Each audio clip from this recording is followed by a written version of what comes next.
안녕하세요, 블랙스완입니다. 자, 미국 3대 지수가 또다시 사상 최고치를 경신했죠.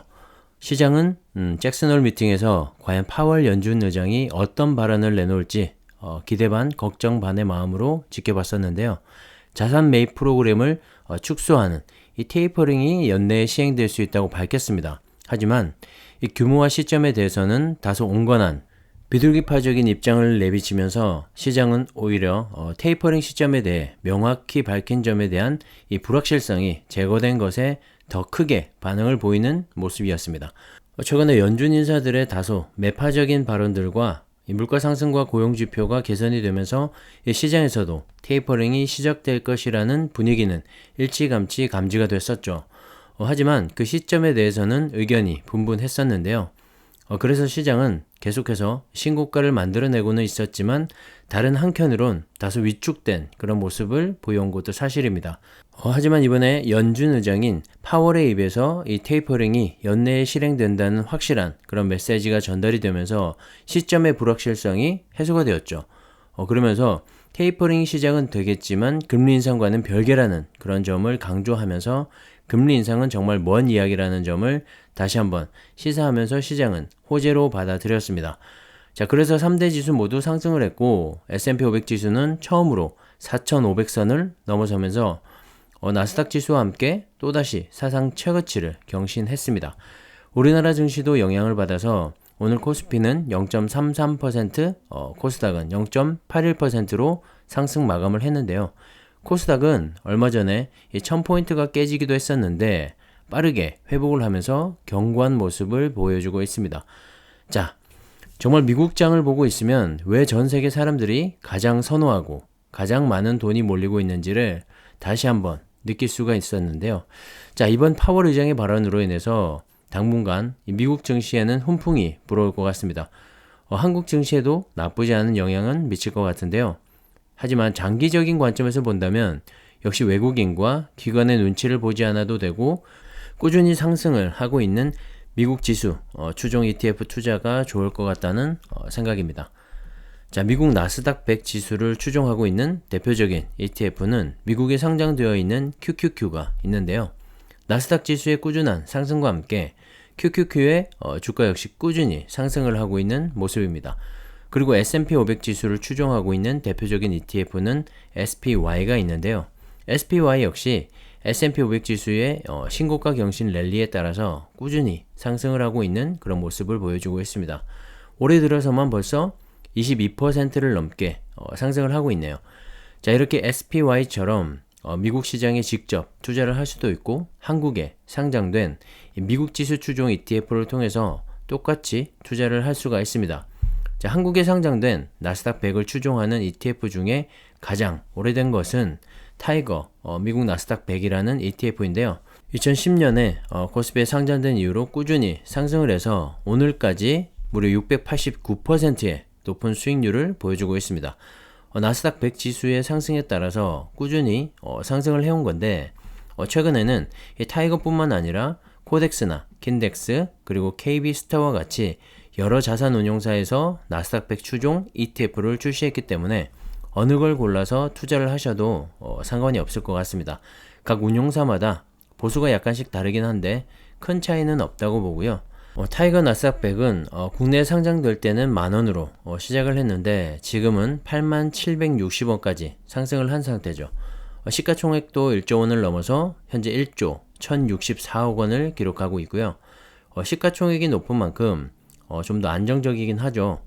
하지만 한 주에 8760원을 주고 사야 하는데 최근에 상장된 코덱스나 킨덱스, KB스타와 같은 ETF들은 상장한 지 얼마 되지 않아서 한 주당 만원대에 살 수가 있어서 낮은 가격에 보다 쉽게 접근을 할 수가 있다는 장점이 있습니다.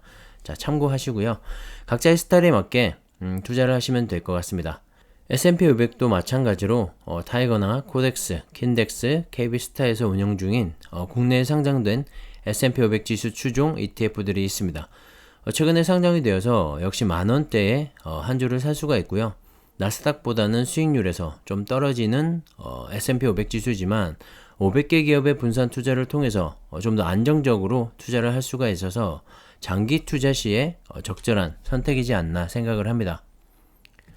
자, 그리고 개인적으로 선호하고 있고 투자도 하고 있는 ETF가 있는데요. 바로 타이거 미국 테크 탑 10과 타이거 미국 필라델피아 반도체 나스닥이라는 ETF입니다.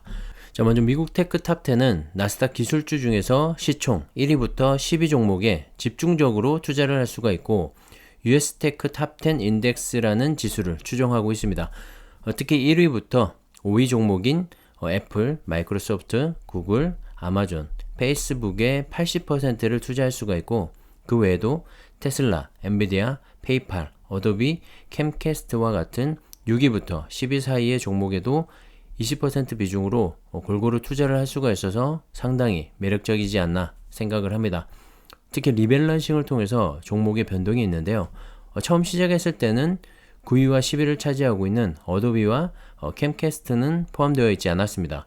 인텔과 넷플릭스가 포함이 되어 있었는데 리밸런싱을 통해서 시총이 하락한 종목은 빠지고 시총이 상승한 종목은 지수에 편입이 되면서 현재 종목으로 구성이 되었는데요. 이렇게 꾸준한 리밸런싱을 통해서 지수가 상승을 하기 때문에 세계 최고의 기업 10종목에 꾸준히 투자를 할 수가 있어서 장기 투자 시에도 안정적인 투자가 되지 않을까 생각을 합니다. 자, 그리고 미국의 필라델피아 반도체 지수를 추종하는 ETF가 있는데요. 반도체는 미국이 최고의 시장이죠. 한국의 삼성전자와 SK하이닉스가 있고 여러 소재, 부품, 장비 업체들이 있다고는 하지만 미국 시장에 비할 바는 못됩니다. 특히 우리나라 시장은 외국인과 기관의 수급에 의해서 좌지우지 되면서 기업 내용이 좋더라도 꾸준히 상승하기가 어려운 구조인데요. 반면에 필라델피아 반도체 지수는 세계 최고의 미국 반도체 기업이 포함되어 있고 그 지수를 추종하는 ETF 역시 관련 기업들의 성장에 따라 꾸준히 상승을 해왔습니다. 자, 우리나라에도 최근에 타이거 미국 필라델피아 반도체 나스닥이라는 이름으로 필라델피아 반도체 지수를 추종하는 그런 ETF가 상장을 했죠. 최근에 반도체 관련주들이 조정을 좀 받고 있어서 올해 누적 수익률은 7.21%지만 곧 회복하고 올라갈 거라고 생각을 하고요. 국내에서 보다 쉽게 투자를 할 수가 있고 장기적으로는 나스닥 100을 추종하는 ETF보다 더 높은 수익률을 보여주고 있기 때문에 21세기 산업의 쌀이라고 불리는 반도체 투자에 관심이 있으시다면 포트폴리오에 한 번쯤 담아보시기를 추천드립니다. 장기 투자를 고려하시는 분이라면 방금 몇 가지 말씀드렸던 미국 지수 추종 ETF에 관심을 가지고 공부도 해보시고 투자도 해보시면서 국내 주식과는 어떻게 다른지도 한번 느껴보시면 좋을 것 같습니다. 자, 최근에 LG화학의 배터리 리콜 사태로 인해서 우리나라의 2차전지 관련주들이 전체적으로 조정을 좀 받고 있는 그런 모습인데요.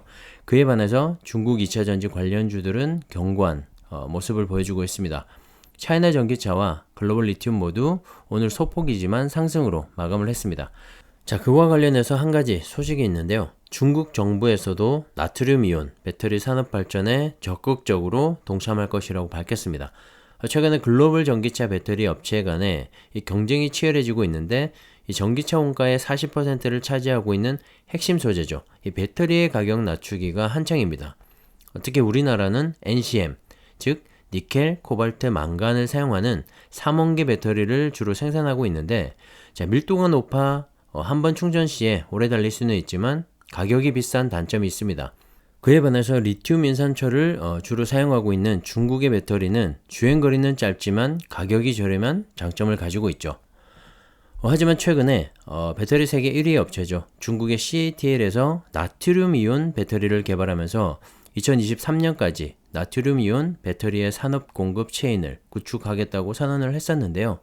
자, 나트륨 이온 배터리는 현재 전기 자동차에 주로 사용되고 있는 리튬 이온 배터리보다 저렴한 가격이어서 전기차의 원가 절감에 한 몫을 할 것으로 기대를 하고 있는데 단점은 이 에너지 밀도가 낮아서 한 번 충전 후에 사용 가능 시간이 짧다는 겁니다. 하지만 이 저온에서의 성능과 급속 충전, 환경 적응 등에서는 장점이 있기 때문에 앞으로 리튬 이온 배터리와 상호 보완적인 그런 역할을 할 것으로 업계에서는 예측을 하고 있습니다. 자, 이렇게 CATL에서 이런 나트륨 이온 배터리를 공개한 후에 나온 이 중국 정부의 반응이어서 더욱 주목이 되는 부분이 있는데요. 자, 중국의 공업 신식화부는 지난 26일 날 중국 나트륨 이온 배터리 발전 관련 제안을 발표하고 과학기술부와 재정부 등 관련 부처와 함께 이 나트륨 이온 배터리 관련 표준을 제정할 것이라고 공식적으로 발표를 했습니다. 자, 그러면서 관련 기업들의 나트륨 이온 배터리 개발과 기술 혁신, 그리고 대량 양산 등을 적극적으로 지원하겠다고 밝혔습니다. 최근에 중국의 테크 기업들을 규제하던 것과는 전혀 다른 모습인데요. 중국 정부에서도 제조업, 특히 2차 전지 분야만큼은 공을 들이고 있는 모습이 역력해 보입니다. 특히 중국의 14차 5개년 계획 기간 동안 이 나트륨 이온 배터리의 상용화를 적극적으로 추진할 계획이라고 하는데요. 자, 대놓고 2차 전지 산업을 키우겠다는 말처럼 들립니다. 재정부 역시 보조금 등 지원책을 통해서 신에너지차의 신형 배터리 산업의 발전을 촉진하고 배터리 제품의 기술 수준을 향상시킬 그런 계획이라고 발표를 했습니다. 저는 이 기사를 보면서 이번 중국 정부의 발표에서 최대 수혜는 CATL이 보게 될 것이라고 생각이 들고요. 어쩌면 중국 정부와 CATL이 합심을 해서 이 가격 경쟁력이 있는 배터리를 양산하고 보급할 그럴 계획을 세우고 있는 게 아닌가 하는 생각이 듭니다. 다시 말해서 앞으로 중국 정부는 전기차와 2차 전지를 중점적으로 키우겠다는 말이죠. 중국 리스크를 걱정하시는 분들도 많이 계시는데요. 중국 정부가 육성하는 정책에 이 방향에 맞는 기업이나 산업에 투자를 한다면 오히려 더 큰 수익을 얻을 수도 있다는 점도 간과해서는 안 될 것 같습니다. 자, 중국 정부의 계획은 비단 CATL 이 한 기업의 육성이 아니라 그로 인해서 파생되어질 2차 전지 산업의 전반적인 그런 육성이 아닐까 생각을 하고요. 그런 의미에서 본다면 차이나 전기차와 글로벌 리튬과 같은 ETF에 대한 투자는 중국 2차 전지 시장을 공략하는 좋은 대안이 되지 않을까 생각을 합니다. 그리고 제가 말씀드렸던 ETF들과 투자 방향성은 긴 호흡의 관점에서 소중한 돈을 잃지 않으면서 꾸준히 수익을 올릴 수 있는 하나의 대안을 제시해 드린 거고요. 제 의견은 어디까지나 참고만 하셔서 여러분 각자가 신중히 잘 생각하셔서 투자를 하시면 좋을 것 같습니다. 자, 오늘은 여기까지 하겠습니다. 감사합니다.